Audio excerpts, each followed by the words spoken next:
Hi, I'm Molly Deutschbein, and I'm recording this as an update for the Rochester Area Birth Network Steering Committee. They requested that I give them an update on the Medicaid pilot program for doulas, and I'm not going to be able to be at the next meeting, so I figured I would just give you guys a video update.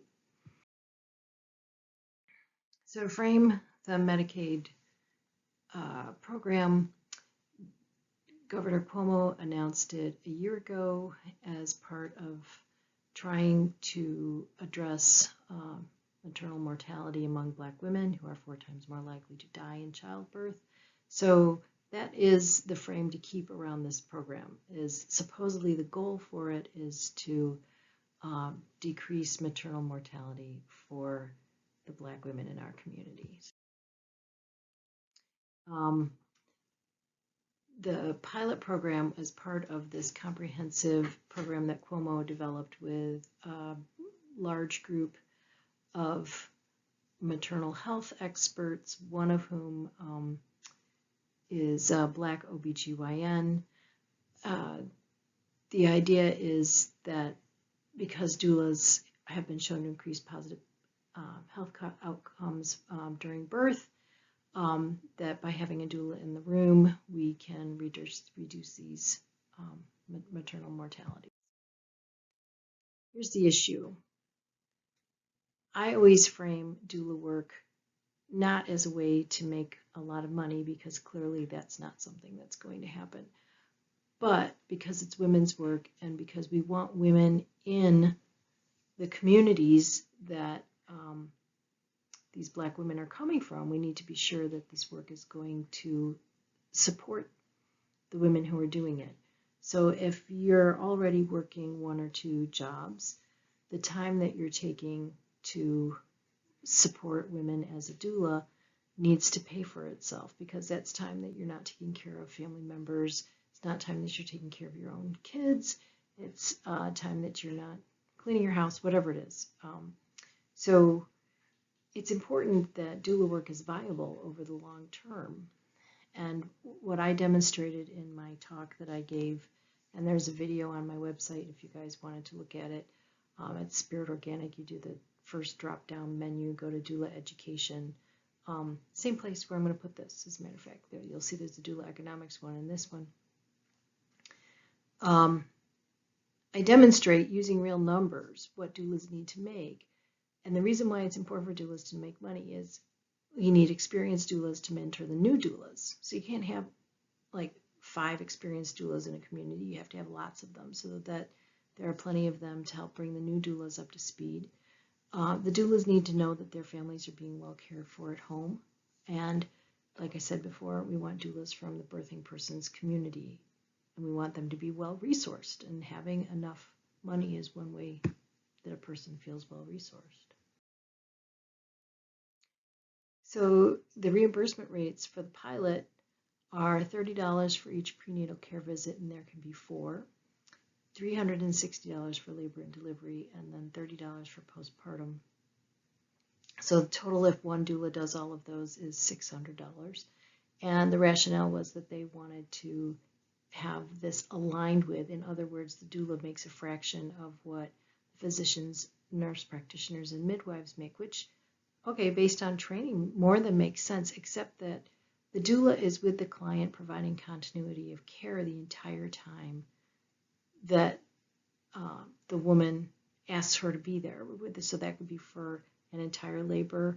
It could be for part of the labor. You never know how much time, as you know, a labor could last. So that $360 for labor and delivery could be for 3 hours of time, or it could be for 3 days of time. The doula never knows ahead of time what that's going to be. And the doula is not taking care of 3 patients on the hall. She's taking care of one family at a time.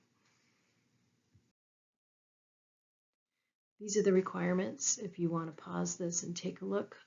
They're roughly equivalent to DONA training.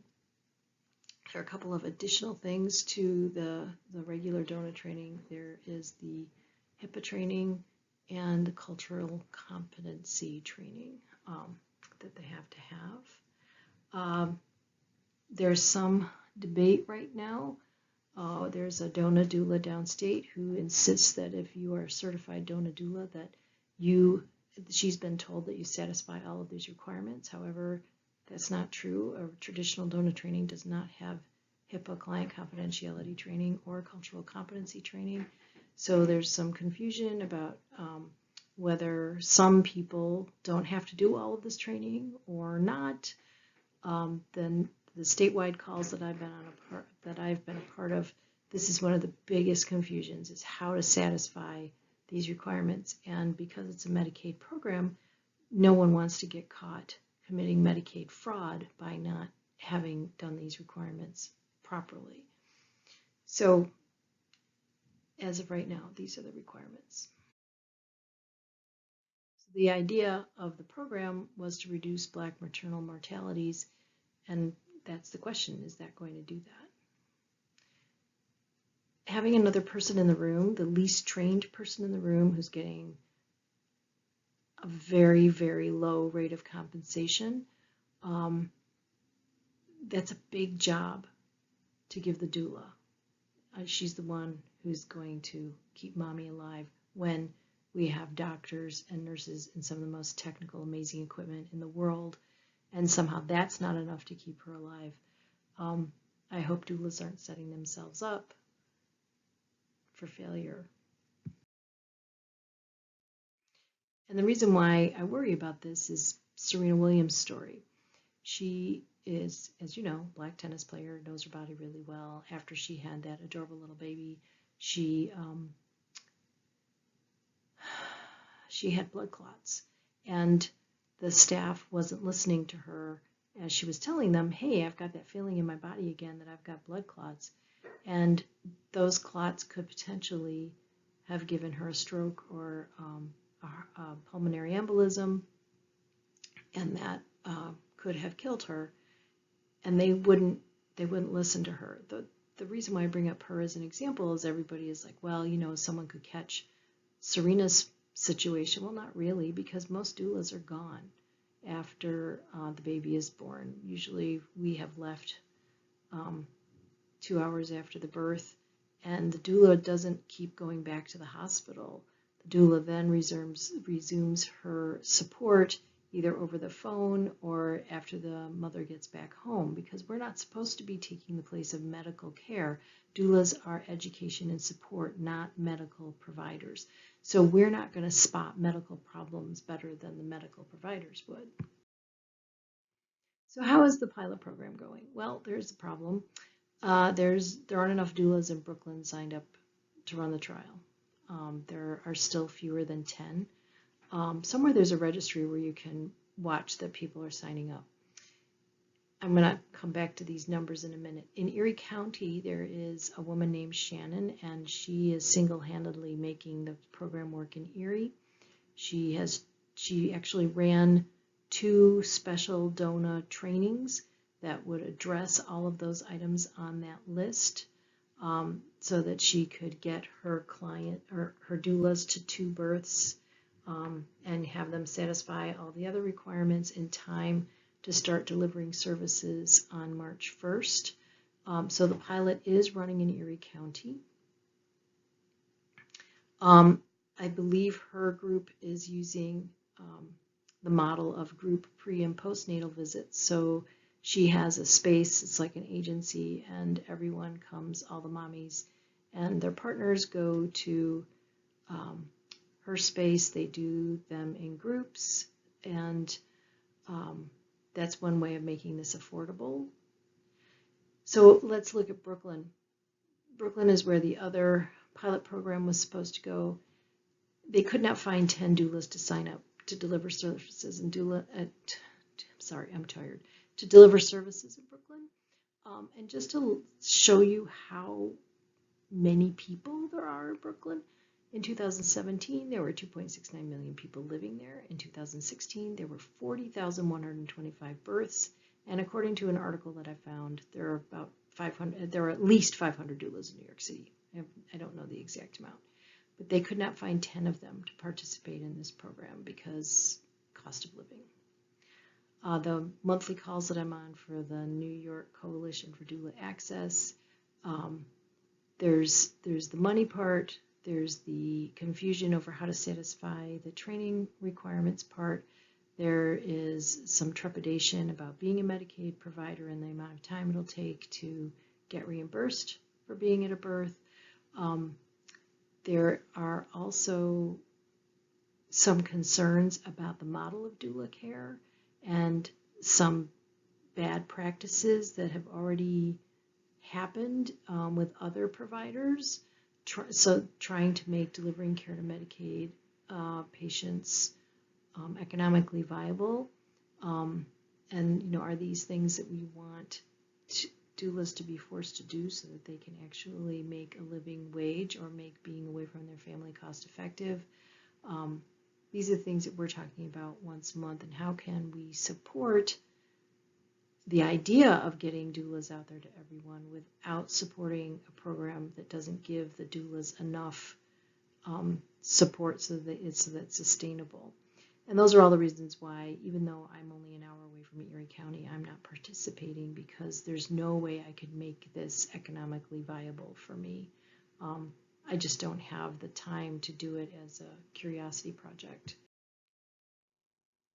So things that we need to keep in mind about programs like this is, if the model in other places, like in Minnesota, that $411, that's in the third arrow there, that's the Minnesota reimbursement for Medicaid doulas.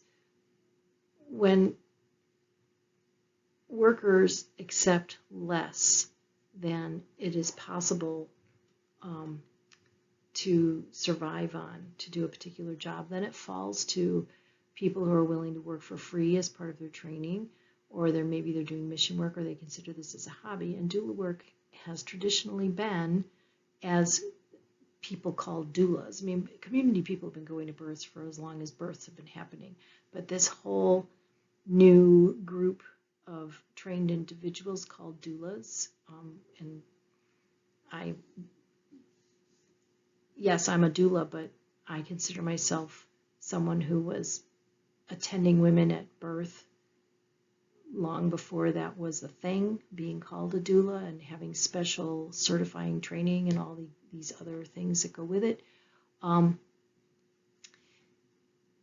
If doulas are largely white women who do this as a passion of the heart or a hobby or an interesting gig on the side that they don't have to make money at, what happens to the women? I mean, we're talking about saving Black women's lives, right? We're not talking about, isn't it nice to have a doula? We're talking about this particular program is about making fewer Black mothers die.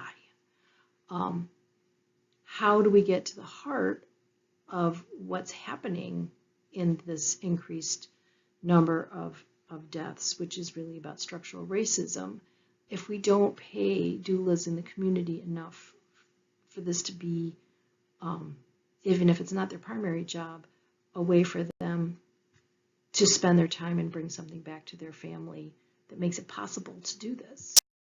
So I'm closing with a picture of this beautiful young woman. She's got her first child there in her arms, and when she was pregnant with her second, she went to the hospital. She had the baby, and then there were some abnormal things going on. I believe there was blood in her catheter. Her husband alerted the hospital staff. They said they were going to get a CAT scan done for her as soon as possible. 7 hours later, they did one, and then she died. She is very well educated. Her mother is a reality TV star. She's a judge on some show. So I'm not really clear on how having a bunch of doulas being paid $600 a birth is going to help this beautiful young woman survive that experience. And that's who I want to keep in the front of this conversation. This is not about doula certification. It's not even about the money so much. It's about, why is it that we think that having doulas for Medicaid moms, that doulas are going to keep these mothers alive? I'm the least paid person in the room. I've got the least amount of medical education. I'm not medical support. I'm education and comfort. It'll be really interesting to see how this works out. There are a lot of really great conversations happening, but I don't want to forget about her. She's who I'm thinking about. And the rest of it, we'll just see what happens. Thanks.